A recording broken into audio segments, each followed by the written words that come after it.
right, let us begin. It's going to be LILGUN on the blue side with Umbrella Squad on the red side. And of course, Zora is going to be starting down on the bottom side towards the gold lane of the map just to get a little bit of a leash from Beatrix. And more importantly, just to kind of stay safe from Hilda with a laner that is strong enough to kind of hold her own. Whoa, whoa, whoa, hang on. The Hilda isn't invading, it was leashing, helping Mark clear for a faster jungle clear. That is interesting. Now they're moving together, trying to contest the litho. That's a strategy we haven't seen so far. Usually the Hilda just sticks to the opposing side's jungler, but that's not the case now. Yeah, I think, again, it's recognition of, like, as soon as this Nolan gets this purple, it becomes difficult to kind of run him down with these rifts being slowing you down before they are connected together and procced. Yeah, but it's a very smart choice by Umbrella Squad here, understanding that the Nolan is going to clear very quickly. So, and invade is likely not going to be possible with that roam Guinevere, so go for the quick clear instead. With an advantage, what are they going to do? They have control right here. Superior wave clear as well. In the mid lane, it's so bit difficult because if Forbid uses all his spells, then he's vulnerable to just getting maybe even solo killed by Troublemaker. And we've seen what he can do once he gets snowballing. Yeah. I mean, Troublemaker would technically be like the quote-unquote the easiest one to gank, but honestly, he's pretty slippery too, right? And this is great for Isaac because that means the mid lane isn't rotating that much and you don't have to worry about that angle when it comes to a gank, but I think it'll be important for him to hit 4 sooner rather than later.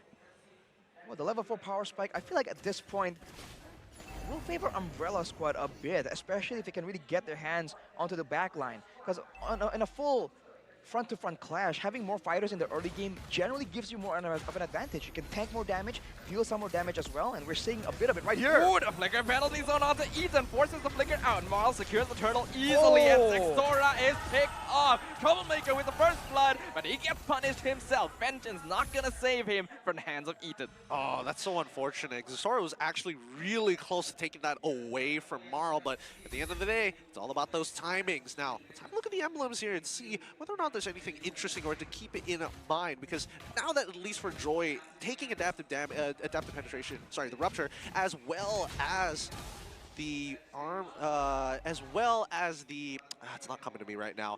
It is The Weapon Master? Weapon Master, that's the one. I was like, Weapon Mastery? I'm like, no, that doesn't sound right. With the Weapon Master, she's going to do a lot of damage, right? It's guaranteed that she is going to hurt, but worse yet, having this Vengeance makes it even tougher.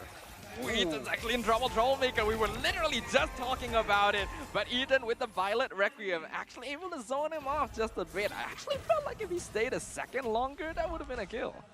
Maybe he's just playing a bit more conservatively, but the willingness for him to just go in there, even though the kill isn't technically guaranteed, makes it very difficult for Team LILGUN to really react to it. If they know that he can only go in when the kill is guaranteed, then it's easy to predict, to try and counter with spells and the like. But now that they have no idea if Troublemaker is going to go in to harass or to completely, commit all in, to be different. Ooh, Zexora with the Fracture, as well as the Astral Spear, finding Troublemaker, finally getting some vengeance for game 1. I'm sorry, was I watching Dude Perfect there for a second? Because that was literally set up beautifully. Forbid just lays down the ult, has the skill shot ready, and Zexora just has the easy job of pressing buttons and walking away and looking cool. There's that vision advantage that they're able to get right there. So for Umbrella, we're having this Hilda, they should really use it to try and scout also instead of just like standing around, because he's not really invading. And now he's just waiting in the bushes a bit more passively. I think he can move forward to some of the bushes that are more neutral in the center of the river to try and get that advantage, because he's not making use of the sustain or movement speed of this Hilda pick.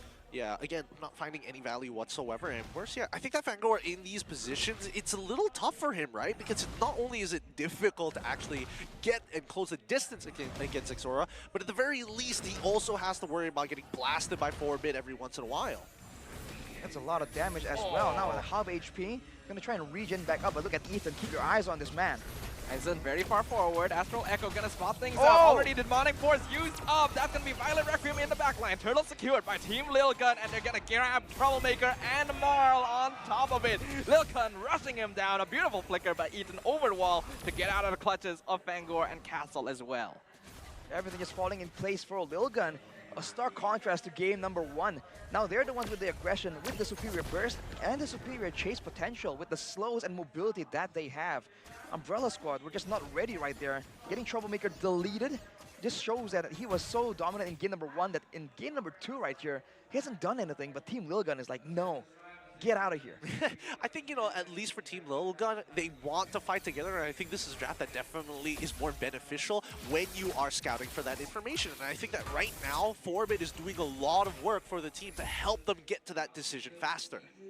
Oh, the Astral Echo, very powerful utility tool here for providing information that every team needs here and making. Oh, Castle in trouble. He gets a 3-man penalty zone, but he's still stuck by himself. Here comes Marl coming in with the Phantom Steed, dropping Ethan real low. Aizen being an absolute nuisance with the Demonic Force. The snipe, unfortunately, going to miss from Bebex, as well as the spatial migration. Umbrella Squad, beautiful timings here as Troublemaker comes in. He has his eyes on the goal lane, but Bebex with the outplay, walking in the opposite direction, not allowing him to make full advantage of his ultimate. Troublemaker still playing this risky. He sees Ethan, he wants him, but he jumps away, and Aizen flickers forward to get the punish.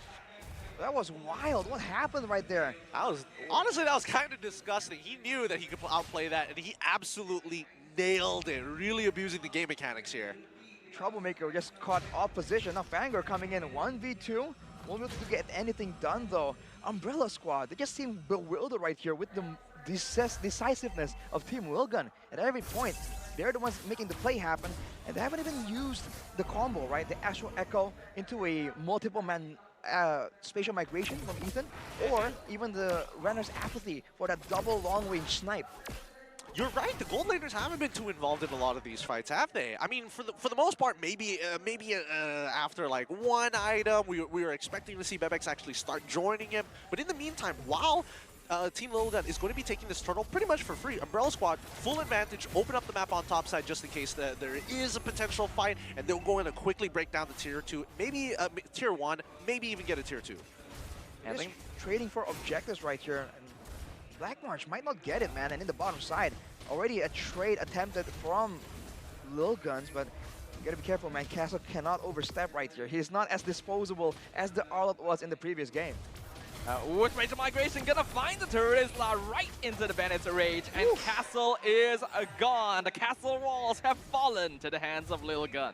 And that's also a tier 2. Oh, no! He breaks it just in time. 1% of that tower's HP left. In the meantime, if we look on the top side, at least for the Wanwan, I'm curious to see how far along her item that she is. I mean, Black Marsh, she has an EXP lead over Bebex. Let's see. Let's see how this is going to play out. Aizen being quite a nuisance here. He's actually reached the point where he's tanky enough to just walk up against Umbrella Squad and provide information as a Phoveus. Now a lot of attention being diverted to the top lane, pressuring Black March and stealing away the orange buff. I find it peculiar that the main man sent to the front lines to really tank a lot of damage is Castle. You would think that with the penalty zone, he's going to be the counter-engage tool, and they can send Fangor out there instead. But that is not what's happening, man. Fangor has been relatively passive. Look at where he's standing right here, behind a lot of his teammates. Yeah, I think it's really difficult for him because the early game has been pretty much passed as we transition into mid towards late, and Fangor is just struggling. Oh! Ito with the flicker spatial migration. I have never seen that before. Picks off Castle once again. Lingan, you'll miss it. That is the speed at which LILGUN can just make the plays happen. Umbrella Squad are doing a great job trading right here though, so all things considered, this might be the best thing they can do so far. And now it's a waiting game. With the Lord spawning in 8 seconds, who's going to get the setup? The setup advantage, the vision advantage. With the Novaria there, it's going to be very difficult for Umbrella Squad to get the surprise situation that they really require to get the backline and come out on top in these fights. I don't know, because it feels like even if you do want to kind of get into that backline, it's the targets are difficult to get to. That's number one. If we're talking about Umbrella Squad, wait, hold on. Nolan is going to be able to get a push down on that bottom side. Crack a tier 2 open. Mid is already pushed out. LILGUN have macroed this really nicely. This is beautiful objective control coming in from the Mongolian representatives right here. Tier 2 bot falls easily. I don't think they're aware that Fangor is scouting this out, but it's still not a really big issue here for LILGUN.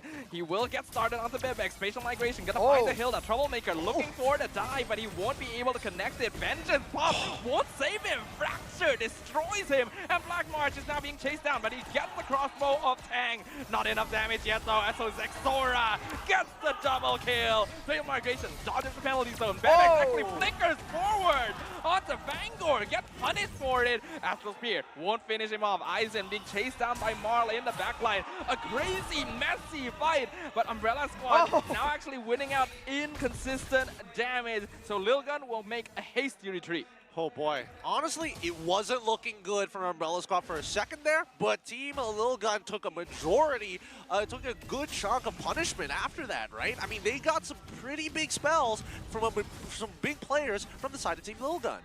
Troublemaker just got immediately nuked in the beginning of that fight though, and now Zora. Zora, he's looking for Marl. He gets it. Mega kill for the Nolan as he just makes out like a bandit. That was disgusting, man. That's a lot of damage. And now the Lord, can it go to the hands of LILGUN?